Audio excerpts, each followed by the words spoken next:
Salaman sih aku suwi lama nggak ketemu Gak kamu. mau. Salaman dong. Gak mau. Emang durung salaman karo aku kok. Salaman kene. Kok aku nggak mau gandeng lagi? Salaman dulu. Kok aku gak mau gandeng lagi? Gandeng piye toh? Wong lagi. Kan yang kemarin kan aku digandeng dari situ ke sini. Oh, ya ben beda, suasana beda. Salaman dulu. Kenapa? Salaman bagaimana kabarnya? Biasanya kalau saliman nggak gitu. Lah gimana karo Saya Saliman? di bawah tadi loh. Lah gimana toh Saliman Yang tadi? gini. Saya gak ketok wong loh Mas Garai. Ini loh. Piye ngene terus oh gitu. Gimana kabarnya gimana? Baik, alhamdulillah. Alhamdulillah. Kamu nggak kangen sama aku toh? Lah piye to? Yo kangen mulane kuwi mau suwe ora jamu, kudu tetep semangat mau dicampur tomat mau lho jamune. Iya. Heeh to. Berangkat dari rumah tadi? Berangkat dari rumah. Oh, sebelum ini tadi nggak ada pentas di mana gitu? Nggak ada. Oh, dari rumah berangkat jam berapa? Jam 4.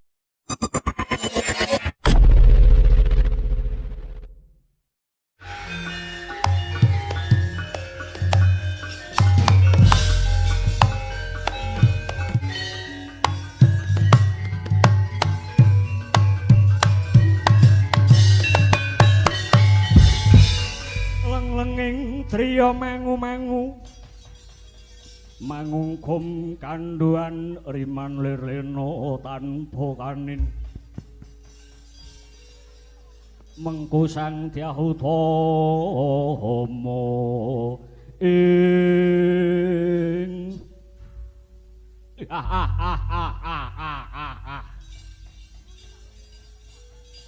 Mas Patik Raja Dewaku ya amal-amalku dhewe ya bandaku ya donyaku kanggone Dasamuka saiki wis kurup kasektenku ngedap-ngedapi dewa tanpa tanding mungsuh Dasamuka. Allah nek nggon kesekten mawon kula mboten nggumun. Ora nggumun piye?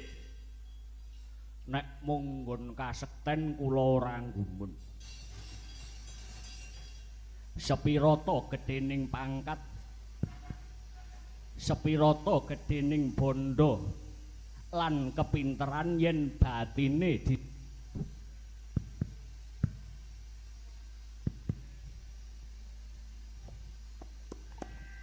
apa aku kesiksa? Kanggomu aku apa kesiksa? Oh, ngeten. Bab-bab kang kaya niku bakale dadi karingkyane dhewe. Tegese yen wis kedunungan gumendhung sumungah sesongaran dikandhani kok angel niku gawe dukaning sing yasa jagat. Atek awet mawok kemeresek ning apa ya? Abote rame tekan kene. Kena banjir. Piye? Sing gawe jagat, ora ana dewa sing nyeneni karo aku. Dasamuka kuwi ora bisa salah. Dasamuka kuwi ora bisa salah mergo aku kuwi titah kang sarwa bener. Kowe iki aja ngelekke, aja mbok kandhani wong kaya ngono kuwi. Kowe dipecat modar. Wong ki rubuh-rubuh gedang kaya aku ngene iki, ha? Kono melu, kono ana ya melu, kene ana ya melu. Kancane ngetan melu ngetan, kancane ngulon melu ngulon, kuwi awet. Aku ki melu kae ya manut, melu iki ya manut. Contonan aku to, Gak. Watone aku iki sapa sing ngejak, ya ta? Nek sing wejak wani jajan, aku ya gelem. Oh, andamu. Marica, ndi ana ratu ing donya iki sing ngungkuli karo Dasamuka? Nuwun sewu. Sapangertosan kula, ratu ing donya punika sami kemawon. Dasaripun duwe kasekten dhewe-dhewe. Lan sapangertosan kula kasekten ingkang paling ngedam-ngedapi nggih kasekten saking Paduka Sinuwun Prabu Dasamuka. Rungokno. Kok rungokno kandhane Potet Marica kae. Nadyan buta elek kae ature bener. Ora kaya aku, ora kaya kowe. Sing bisane mung ngentahi karo Dasamuka. Lha nggih pun wong sing dinut ya ming Marica. Marica niku lak ya buta maling. Ben diumbar ae. Njajal menang sapa? Nah. Gage kowe yen wis krungu Marica kaya ngono, jukukno Marica rokok sak pres ning mburi kae. Jupukno. Aja ngongkon togok. Rokok sak pres iso dadi setengah pres. Didumo ya ora kurup wong didum wong loro-loro sak cepet. Nggih mengke kula jupukke rokok grendel. Aja karo promosi lho ngawur ae. Ciptaning atiku aku bakal ngrangsang marang kayangan. Nek mung ngalahke ratu-ratu kuwi wis tinemu lumrah, yen bisa ngalahke dewa lagi aku wong peng-pengan. Dewa kuwi papaning kakuatan. Dewa kuwi papaning wahyu. Mula aku arep nyerang ngrangsang mring kayangan. Nuwun sewu lho. Nek niki kepeksa kula matur. Ya, matur apa? Ngeten. Nek Paduka mungsuh ratu-ratu lumrah gelar jajahan kena. Terus ning sing jenengan serang, sing jenengan pasrahi, sing jenengan remuk niku kayangan. Terus ana perkara apa yen aku ngrangsang marang kayangan? Dewa punika luput ing pati. Nadyan kedunungan lara ning ora bisa mati. Digepuk ana kaya ngapa ora bakal mati. Tak sodet nganggo pedhang mentawa masa ora mudhar. Oh, nggih beda. Dewa niku mboten saged mati. Lah kene aku wingi mati. Terus tak enteni sak rokokan ya urip meneh. Ditinggal karo maca-maca ngono kuwi urip meneh kok nek mati aku. Wandamu kula sampun ngelingke. Dewa punika sampun ngunjuk tirta amerta. Punika mboten merta punika mati. Dadi ora iso mati punika dewa. Leres aturipun togok. Yen dewa punika mboten saged kadulungan pejah sinuwun, nanging wonten salah sawijining titah ingkang mboten saged pejah ugi. Rungokno kae. Ora mung dewa ning ana titah sing ora iso mati. Rungokno kupingmu, Gok. Sapa Marica wong sing ora bisa mati? Apa kuwi aku? Oh, sanes. Menawi Paduka tasih kesandangan jiwa wadak, tegesipun Paduka tasih saged pejah. Lah banjur sapa? Titah wonten ing alas Sonya Pringga. Ingkang nami Resi Subali. Piye? Resi Subali inggih. Gunjing kelap-kelap katon lirik genjang sang maweh gandrung sabarang katulu ukir moyak mayik saking tias baliwur. Oh kakemu sing iso kakuatan lan duweni kakuatan ora bisa mati jenenge Resi Subali saka alas Sonya Pringgo. Inggih. Apa kowe ngerti dununge Resi Subali? Sak saged-sagedipun kula ngertos dunungipun alas Sonya Pringgo. Yen ngono aja ndadak wedi kangen. Ayo, aku lan kowe kagem minggat saka negara Ngalengka kene. Tumuju aning alas Sonya Pringgo. Monggo kula dherekaken. Ayo, kage aja dadak kakek kesuwen.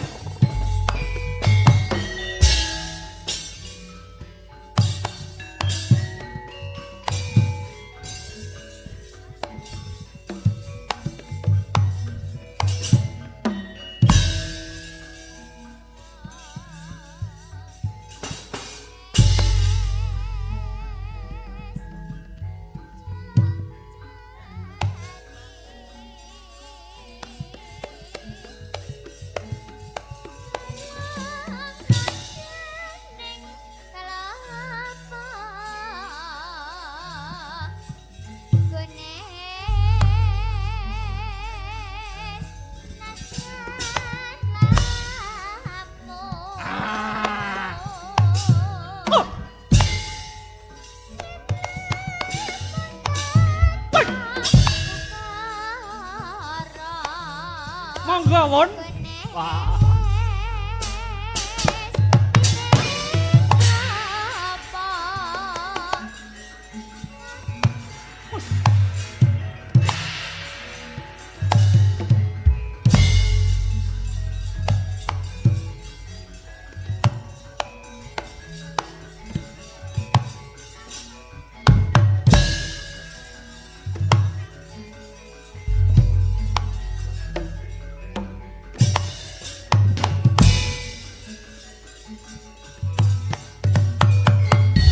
Gonjang seret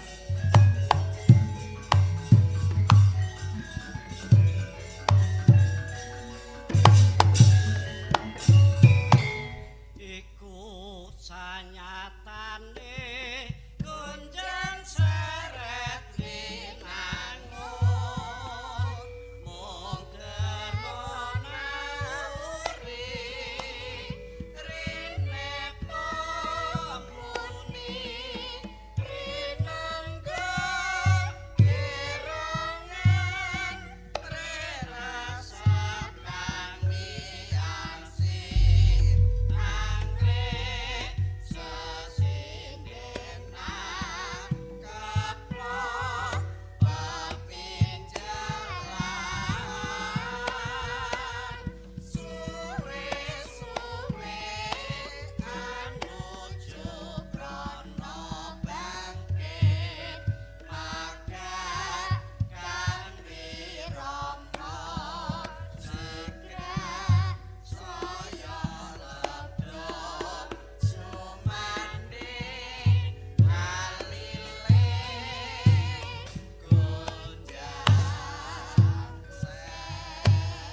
alas Sonya Pringgo arane. Dedengkoting titah ingkang nembe tapa ngalong. Sikil den tumpangake wonten ing panging kekayon. Astane wonten sandaping bantala nanging datan ngambah wonten ing bumi. Nenggih Begawan Subali peparapira. Ya Sang Resi Guwarsa. Nadyan wujud rewanda pranyata nggaduh aji Pancasunya. Apa totayane aji Pancasunya boten saged pecah yen taksih mambu atmaning bumi, banyu, geni lan angin. Horekang Siniwaka praptane Sang Wingsati Bau.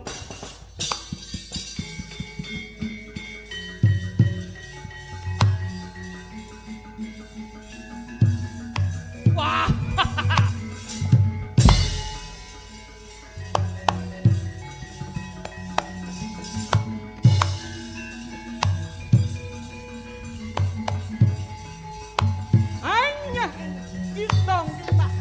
dong kita.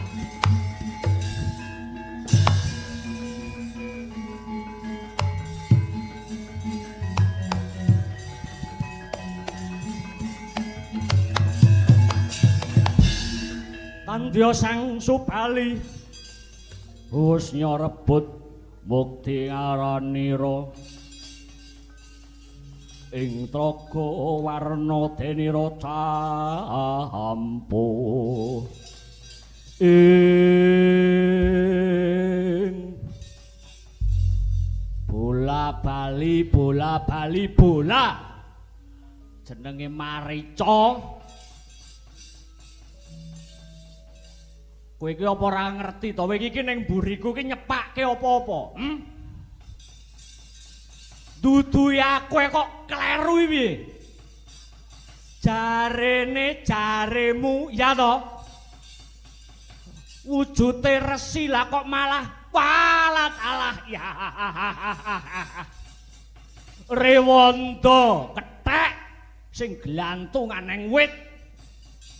Gedene wae ora sepira sak kucing. Ngono ki karepmu piye? Mengke riyen to mengke riyen sing sabar. Inggih punika ingkang nami Resi Subali. Kene kok wujude wanara. Oh, ampun to ya wujude dhisik. Nadyan wujude mekaten nanging duweni katiasan mboten saged pecah. Ngono-ngono kuwi ya resi lho sinuwun. Mekatono nggih resi gombal amoh. Aku ora percaya, aku ora ana buktine yen kuwi resi sing sekti. Ndi wujude aku durung ngerti. Walah. Terus piye? Aku carane ngomong-ngomongan karo Resi Subali. Nggih digugah tapane tak gugahe nganggo carane Dasamuka. Sawangen.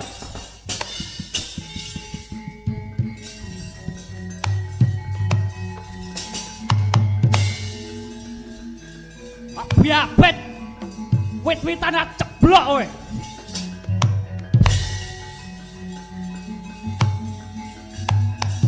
Pedang mento dadi lareng jagat.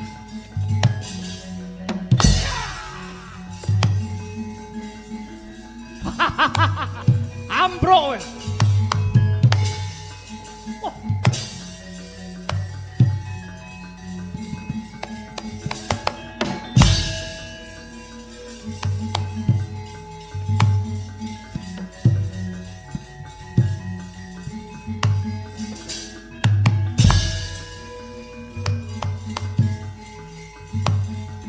Wah.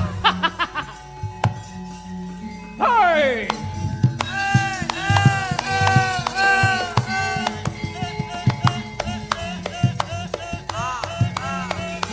Hey!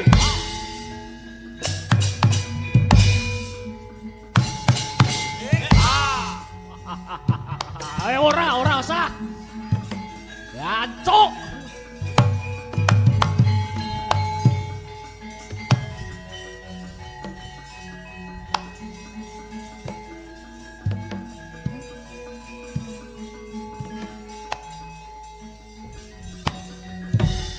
Ora iso iki.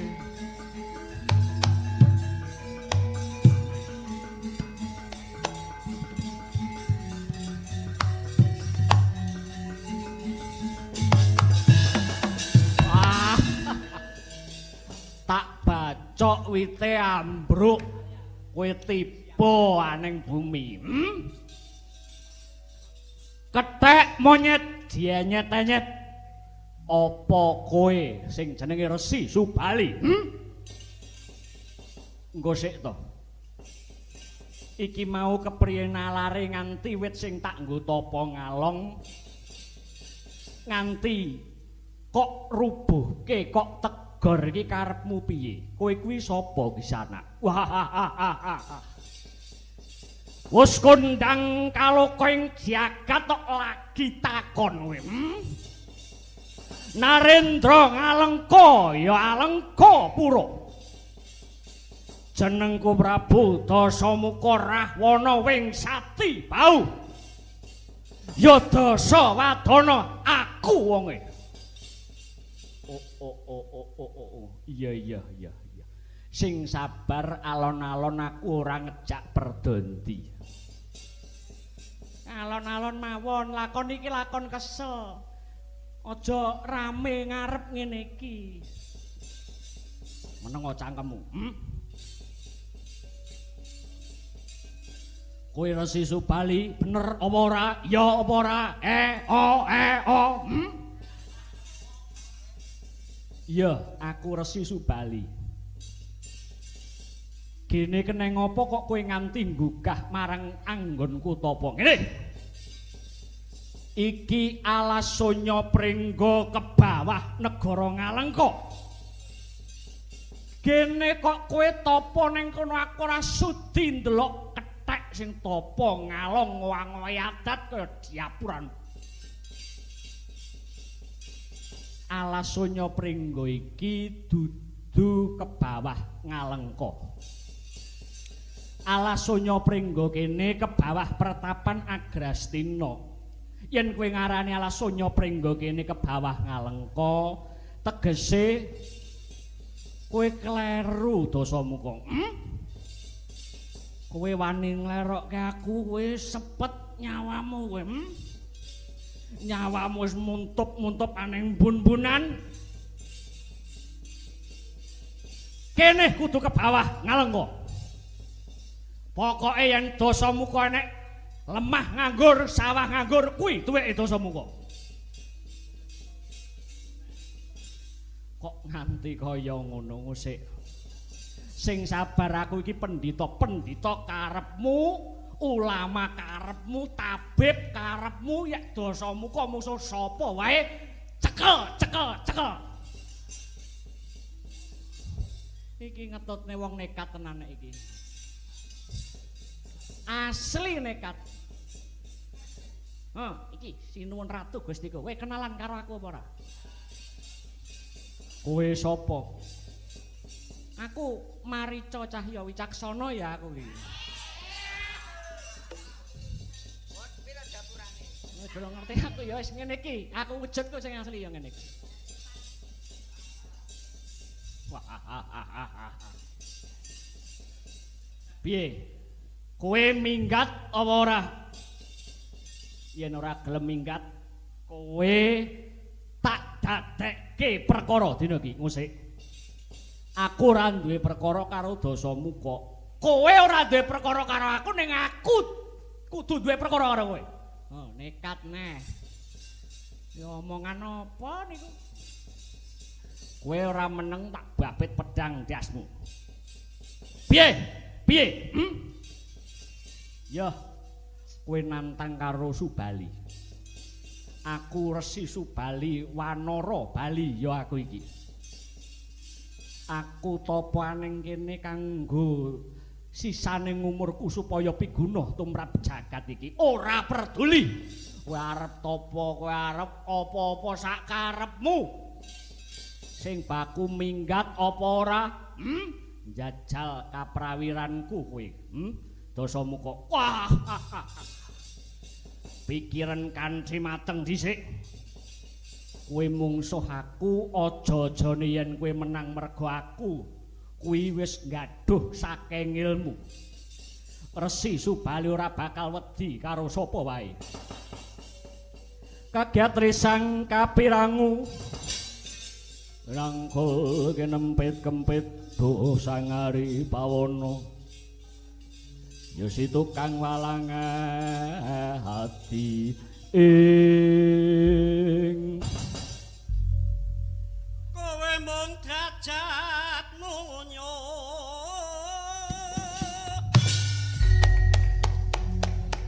soroh pati tanding mring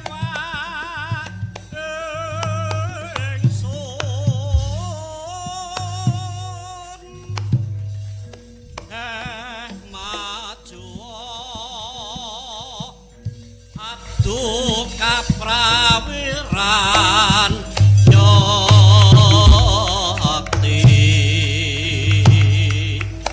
tan wurung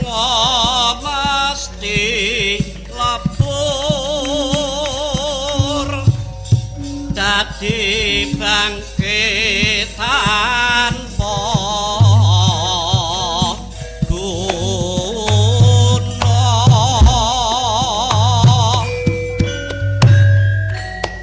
dasa muka wong cublo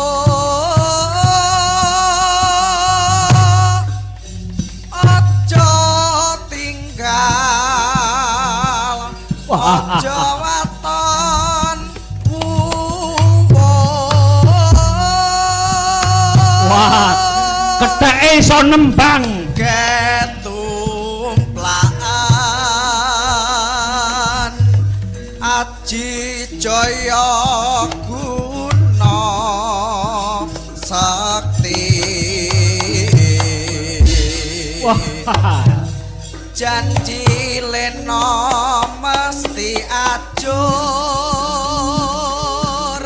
remuk remput dadi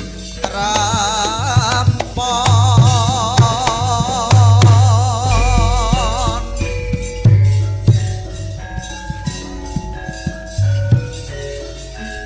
hilang nyawamu we.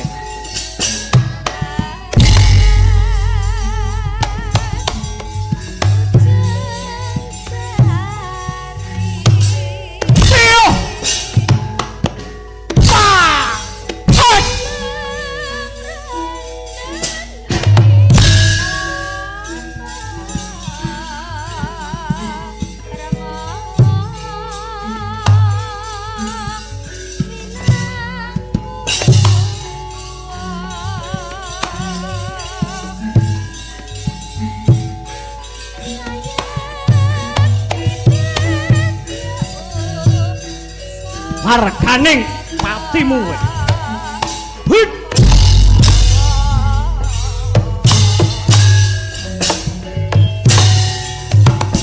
Ah.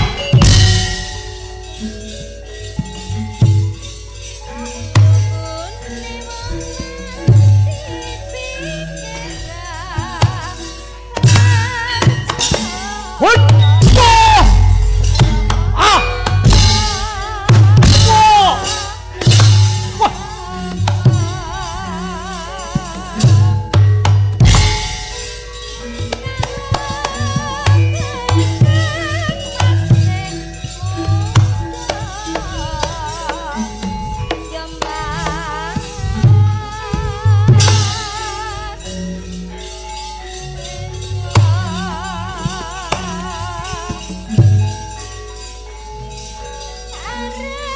Hati eneng aku. Hek. Oh. Oh. Wah. Wah. Good. Oh. Wah.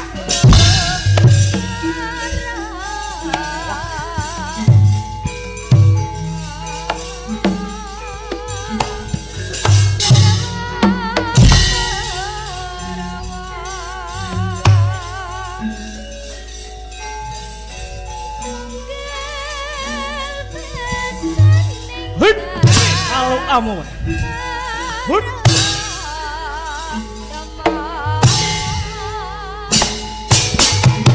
Wah, iyo.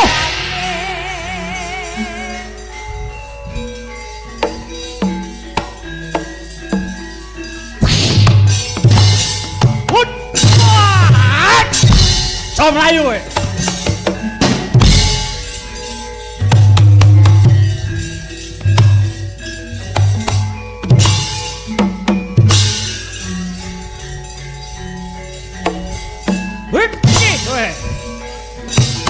Oh, yare. Hush. Oh. Ah. Ah. Oh.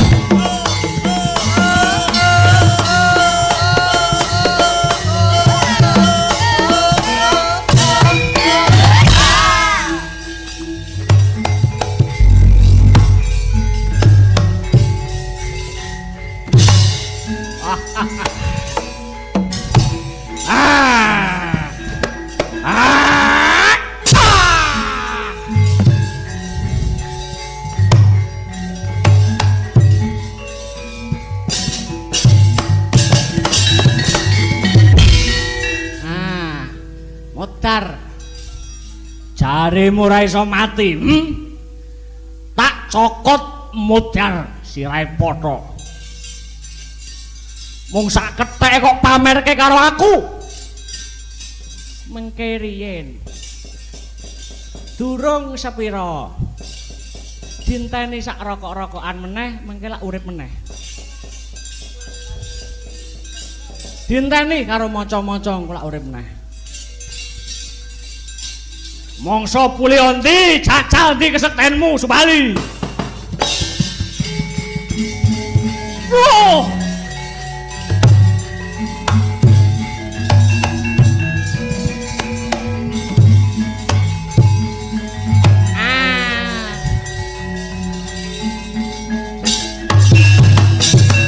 Etan-etanan kowe. Wis tak cokot Potho kulumu. Jajalen kesektenku.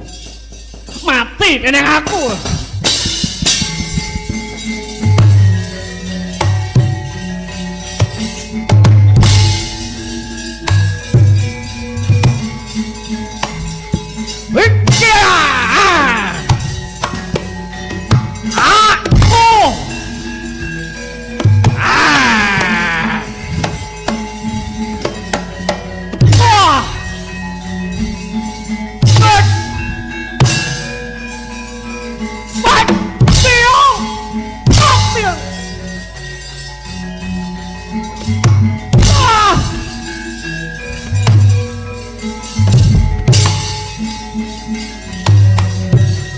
Lorok pedang mudhar.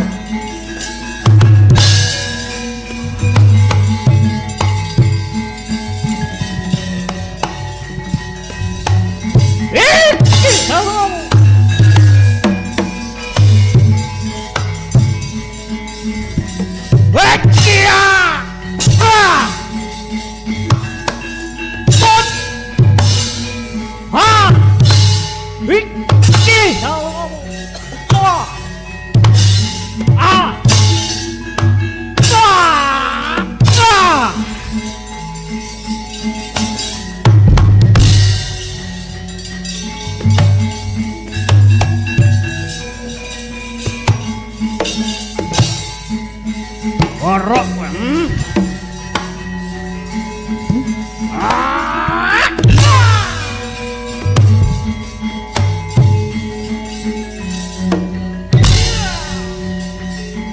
Ora mutiar wek.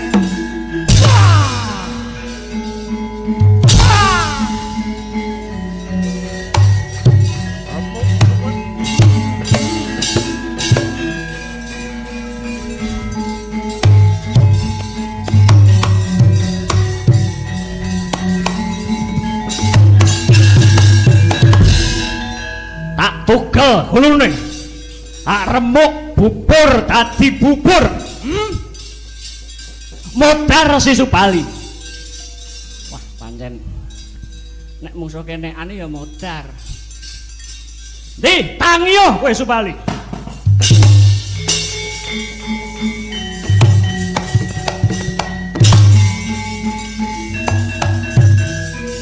Wetian. Wah!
pangapuranen aku. Aku tobat mencit aku ora ngira babar pisan yen kadigdayanmu kaya ngono. Lilanono aku ngaku sedulur tuwa karo kowe Kakang Subali.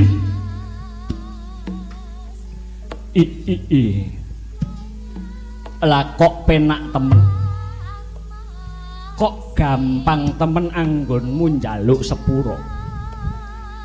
Iba kaya apa yen pun Kakang Subali ora paring pangapura marang Rahwana. Olah pekertining rasa kang tanpa nganggo dasar kautaman saka aku nganti wani kumlewat. Sing gedhe pangapuramu ya Kakang Subali. Ngene, wong kang bisa ngerteni marang salahe dhewe lan ngerti marang becike wong liya iku kelebu becik-becike menungsa lan elek-elek ing menungsa iku menawa benerke salahe dhewe lan nyalahke marang benere wong liya iku kelebu panuks maning jajal laknat. Kuwi ya merga saka rasa sombong kaya-kaya jagat iki bisa diemperi Dasamuka. Weh Kakang, kabeh kandamu kaya mutiara. Bakal tak pundi ana pengangen-ngangenku rumasuk ana sanubariku. Kowe ngakoni luputmu. Ya. Aku ngakoni banget. Luberna pangaksamamu ya Kakang.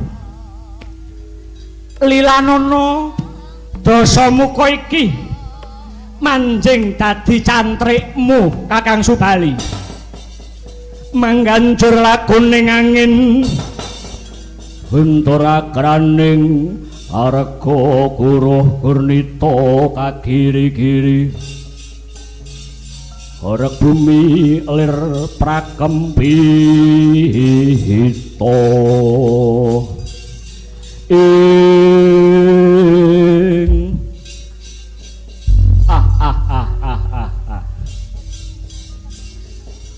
mbok kira aku iki wong saudon saurupan. Aku ora gampang kepelut karo tembungmu sing manis ingkang kabeh mau bisa njontrot marang rasaku Dasamuka. Pati uripku jaminane. Aku anggepen muridmu syukur bage yen pun Kakang kersa nglintirke sih katresnanmu menyang aku ora ketang wujud banyu mung setetes, ora ketang wujud gaodhong ming sak suwek, nadyan geni ora ketang mung sak kelit. Kondangmu kowe duwe aji Pancasanya aku ora ana Kakang, aku ora ana. Piye bongkot benggole aji Pancasana ingkang bisa luput saka pepati? Ulaten Sri Narapati nggadha ilmu kang nyata reh sang Dasamuka. Risang Dasawadana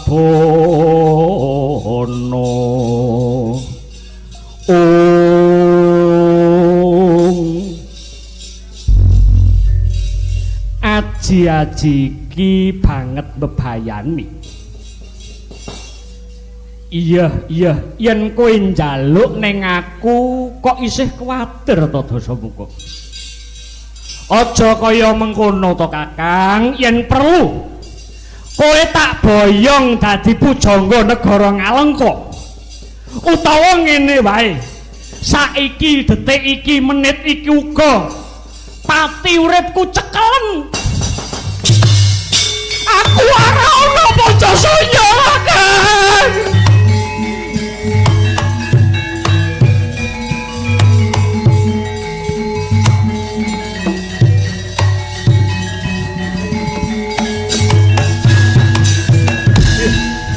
Kok nganti kaya ngono Dasamu? Aku ora ana, aku ora ana.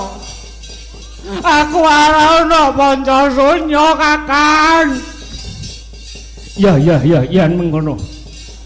Aku njaluk janjimu. Saiki culna iki lehmu ngrangkul rapete ram. Oh iya Kakang, iya. Aku njaluk janjimu. Janji kepiye, Kakang? Janji kepiye?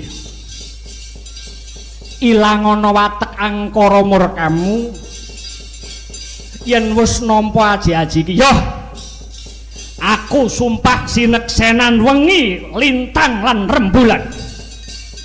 Aku bakal nyigek angkaraku yen aku nganti oncat, yen aku nganti nduwa karsamu.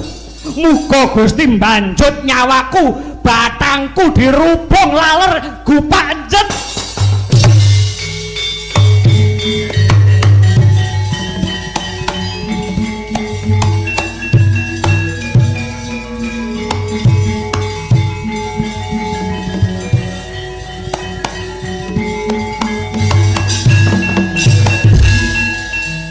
Ya.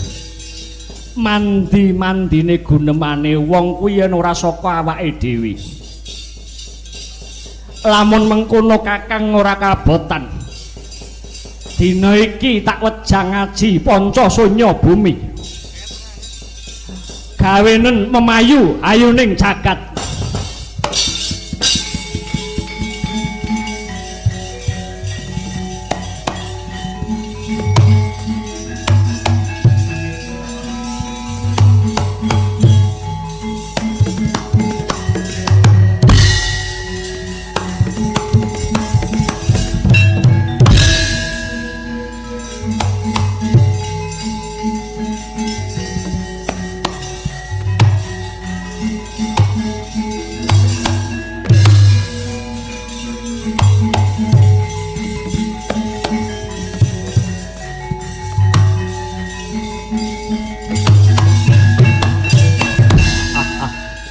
Wong kena goblok diakali kaya ngono ae kocar kacir. Pinter kowe Kakang Subali ning wilet Dasamu kok. Aji-aji Pancasunya wis tak regem. Kari selangkah meneh kayangan tak bumi angus. Dasamu kok.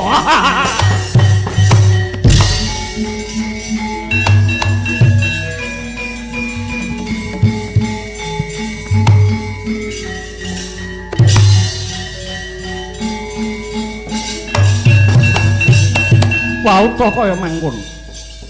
Sang Prabu Dasamuka wis nggaduh aji Pancasunya. Saya gumendung sirahe. Nganti sikile edek tan bisa banget marang pinambeng. Angkara murka saya ndrebara, saya kuat, saya digdaya. Ing cipta mung badhe ngrangsang Suralaya. Wauta kaya mangkon ana ora kaya aneng negari Ngalengka. Sang Prabu Dasamuka mung nyembah marang kumarane ingkang sejati.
corong pindha mbelgedaba kang nembe medal saking intining bumi.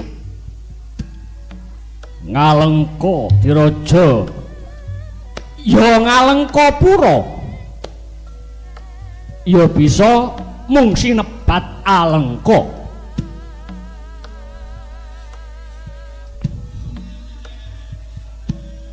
Kraton gong dununging para raseksa dubriksa siluman miwah buta. Prabu Dasamuka Rahwana Sukesi Tanaya ya sang Wingsati Bau kang wis lenggahing singangsana pinabut sutra diwangga. Kursinira den leleti mas Prada Gajah 100%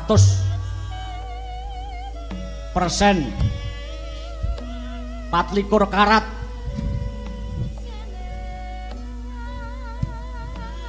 ndedangkrang sikile ditumpang kedek gumendul kumalungkung kaya-kaya bisa ngregem jagat.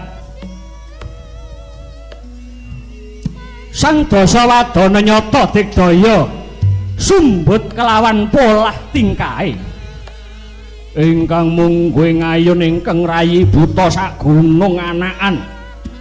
Raden Kumbakarna satriya panglebur gangsa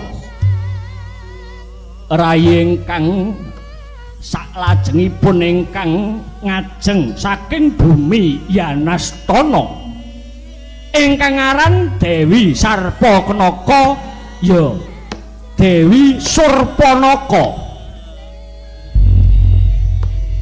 Raseksi Trengginas kasektaning edap-edapi kuat pilih tanding senopatining mungsuh. Dasare ya hipersek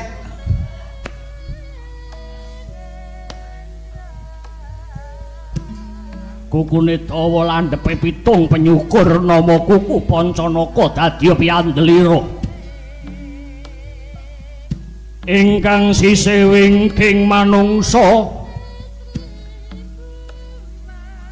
saking Purwadikaran nenggih Sang Patih Prahasta ya Patih Sukesa Wuragil ngalengka ingkang awujud manungsa nenggih Sang Gunawan Wibisana satriya Parangkuntara. Dasar mbranyak pasemone cakrak guayane toncae tanjlirit yen sinamun namut ana ing satoning adu manis. Nadyan ing tlatah yaksa Raden Gunawan tansah ngregem pepakem suci budi rahayu. Wasyaga separa wadya bala buta pating braok maneka warna wujute amung nengga sabdana teng alengka miyat saking Sang Rahwana ing palenggan gawe cingak kang samilarka.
Srumah wayun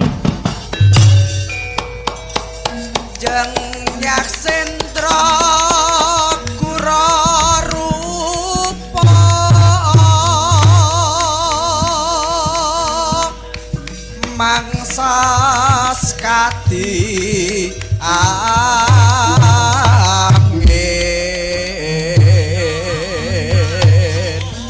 pangsampal keprapal selo selo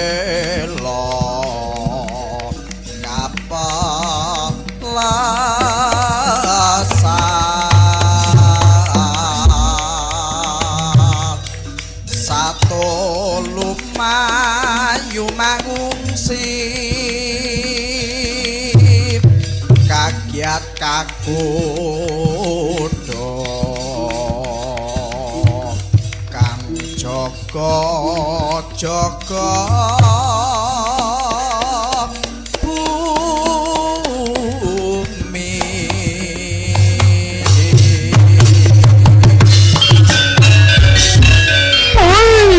la kalah ya yo pandaku yo donyaku yo amal-amale dosa muka dhewe Paman Patih Prastoman sedaya sampun ngerti kondange Ratu Dasamuka ya sektine ya bandane ya kakuwatane lan liya-liyane dasare kula pancen sembada tenan Kumbakarna Sarpakenaka lan kowe Gunawan Wibisana sawangen apa sing kurang saka Dasamuka iya Koko Prabu dasar panjenenganmu ya wis nggado aji Pancasanya bumi kang tegese paduka ora bakal bisa mati kanggone negara Ngalengka iki banget kabar ingkang tansah neng semake ya bener ning kowe kudu ngerti aku oleh haji-haji saka ngene iki oleh haji Pancasanya bumi tegese aku ora saka para Jawata lan ora saka sapa wae babar pisan ora mangsa para dewa ngurusi Dasamuka dewa ngurusi uripe dhewe ora karuan Dasamuka ora oleh wahyu saka ngendi-ngendi wahyu kuwi mung bel gedes aku ora percaya wahyu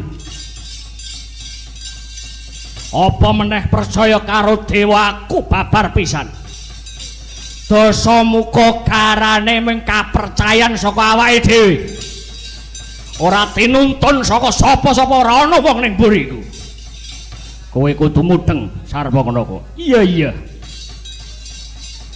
Paman Patih Prastopaman piye komentarmu nggih kula sumela atur nggih ya Kage Kandha nuwun sewu miturut ajaring para mintuna nalika titah punika kumbuling samubarang nalika titah punika wonten pucuk ing pamerintahan nalika titah punika karuban dening kasenengan inggih wonten ngriku mubal raos kumingsun gumendhul lan sumungah sesongaran lah adaane yen sampun ngregem saka saking ilmu banjur gampang lena temah dadi karingkianing piyambak mila saking menika omongan apa wong tuwek kaya asu dikon komentari Dasamuka barang kok dadak nerweteh cangkeme kon titi iblis ora ana sing duwe karsa nyangkem ning kene kejaba Dasamuka ngerti ora butuh wong cerewet ta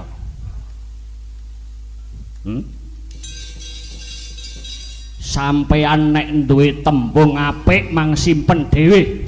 Mangge dhewe, mangdol dhewe nek payu. Rasah diulangke karo Dasamuka. Giatel kuping kula. Nggo abrak napa kula ngoten. Pinter-pinter sampean sing dadi ratu ning Alengka kene. Nyatane sing dadi ratu Dasamuka. Mbok wis. Ora usah komen to paman. Nggih lah. Wis kono-kono piye karepe. Dina iki aku ora pengen krungu tembung sing garai wetengku mules kupingku giatel. Gunawan lan kowe Kumbakarna. Kowe uga mengkono. Saadane kowe wong loro iki tutar-tutur ning ngarepku. Aja pisan-pisan meneh mbok pindho aku ora sudi ngrungokke. Titi mangsa iki aku mung kepengin nuruti krentekku. Ngirit kabeh wadya bala Ngalengka Setyaku ora ana liya bedah kayangan Salendra Pawana.